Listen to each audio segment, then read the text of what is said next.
வாங்க நம்மளும் கடையில் கிடைக்கிற ஃப்ரெஞ்சு ஃப்ரையை வீட்லேயே செஞ்சு சாப்பிட்லாம் டேஸ்டியாக. இதை எப்படி பண்ணலாம் அப்படிங்கிறத பார்க்கலாம். பாருங்கள், ஸ்கிரிப்பியாக நல்லா டொமேட்டோ சாஸ் ஊற்றி ஈவினிங் ஸ்நாக்ஸ்க்கு ரொம்ப நல்லாயிருக்கும். குழந்தைங்க இதை ரொம்ப விரும்பி சாப்பிடுவாங்க. இதை எப்படி செய்யலாம் அப்படிங்கிறத பார்க்கலாம்.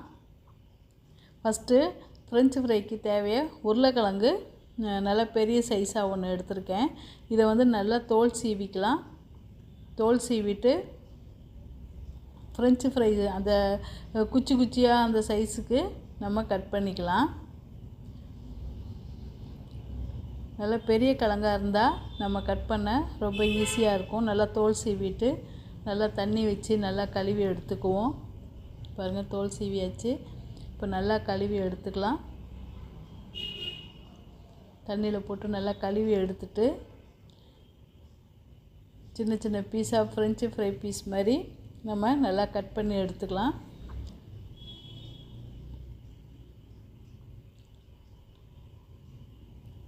கட் பண்ணி எடுத்துகிட்டு இது குழந்தைங்க ரொம்ப விரும்பி சாப்பிடுவாங்க. நம்ம ஹோட்டலுக்கு போகும்போது ஃப்ரைட் ரைஸ் மற்ற ஜங்க் ஃபுட் இந்த மாதிரி இதெல்லாம் சாப்பிடும்போது நமக்கு இந்த ஃப்ரெஞ்சு ஃப்ரை கிடைக்கும்.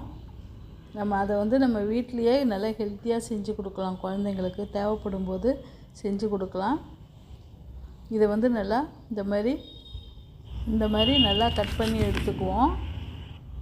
கட் பண்ணி எடுத்துக்கிட்டு நல்லா டேப் தண்ணியில் நம்ம நல்லா 2-3 முறை நல்லா வாஷ் பண்ணி எடுத்துக்கணும். நம்ம கழுவும் போது ஒயிட் கலராக தண்ணியில் அந்த உருளைக்கிழங்குல உள்ள அந்த ஸ்டார்ச் எல்லாம் மாவு சத்து எல்லாமே வெளியேறிடும். அதுக்காக வேண்டி தான் நம்ம அந்த தண்ணியை நல்லா விட்டு 2-3 முறை நம்ம கழுவி எடுக்கணும். பாருங்கள், எல்லாம் ரெடி பண்ணியாச்சு. நல்லா கட் பண்ணி எடுத்தாச்சு. இப்போ வாட்ரு விட்டு நம்ம கழுவிக்கலாம். நல்லா ஒரே அளவாக நம்ம கட் பண்ணி எடுத்துருக்கோம். இப்போ இதை ஒரு பவுலில் போட்டு நம்ம வாட்ரு விட்டு நல்லா கழுவி எடுத்துக்குவோம்.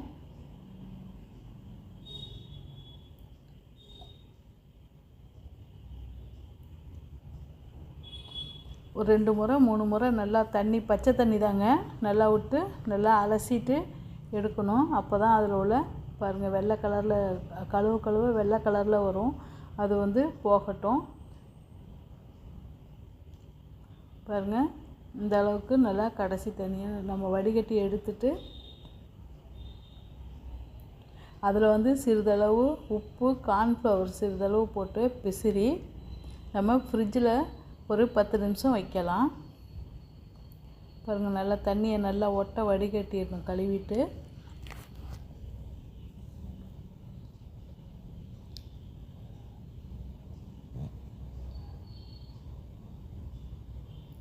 நல்லா தண்ணி இல்லாத நல்லா எடுத்து வைப்போம்.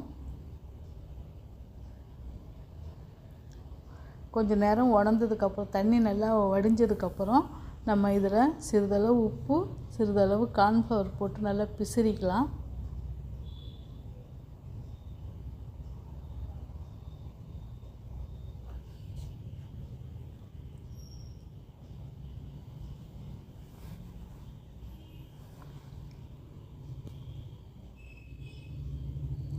கார்ன்ஃப்ளவரும் உப்பும் போட்டு நல்லா பிசிறிட்டு நம்ம ஃப்ரிட்ஜில் ஒரு 10 நிமிஷம் போல் நம்ம வைக்கலாம்.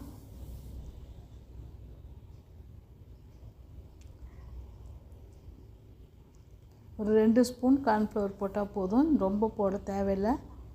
தேவையான அளவு உப்பையும் கம்மியாக போட்டுக்கலாம். போட்டு நல்லா பிசிறி விடுவோம்.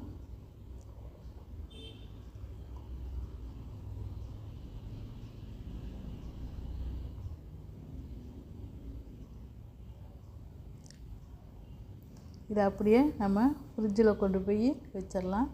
வச்சு ஒரு 10 நிமிஷம் ஆயிடுச்சு. இப்போது வெளியில் எடுக்கலாங்க. வெளியில் எடுத்து கொஞ்சம் நேரங்க ஒரு 2 நிமிஷம் வெளியில் வச்சோம்னா சில்னஸ் போயிடும்.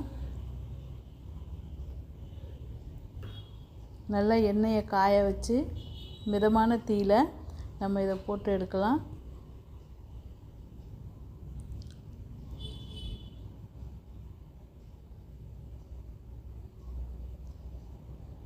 போட்டு எடுத்து வச்சுக்கிட்டு அடுத்து ரெண்டாவது முறையும் நம்ம இதை போட்டு எடுத்தால் நல்லா கிரிப்பியான மொறு french fries, tomato french fry ready ஆயிரும். பாருங்கள் எப்படி செவந்து வருது.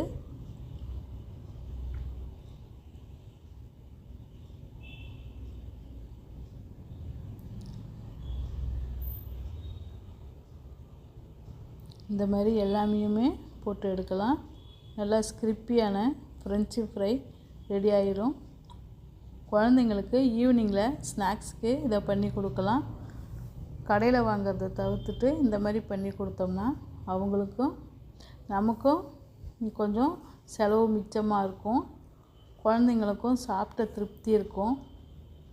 அவங்களுக்கு எப்படி தேவையோ அந்த மாதிரி. இதில் காரம் தேவைன்னா நம்ம காரம் சேர்த்து வச்சுக்கலாம், காரம் தேவையில்லைன்னா அப்படியே வச்சுக்குவோம்.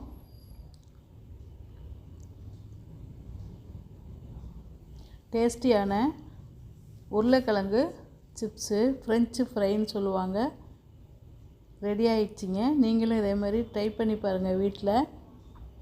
அன்னமிட்டு சேனல் சமையல் சேனலை லைக் பண்ணுங்கள், சப்ஸ்கிரைப் பண்ணுங்கள், ஷேர் பண்ணுங்கள். நன்றி, வணக்கம்.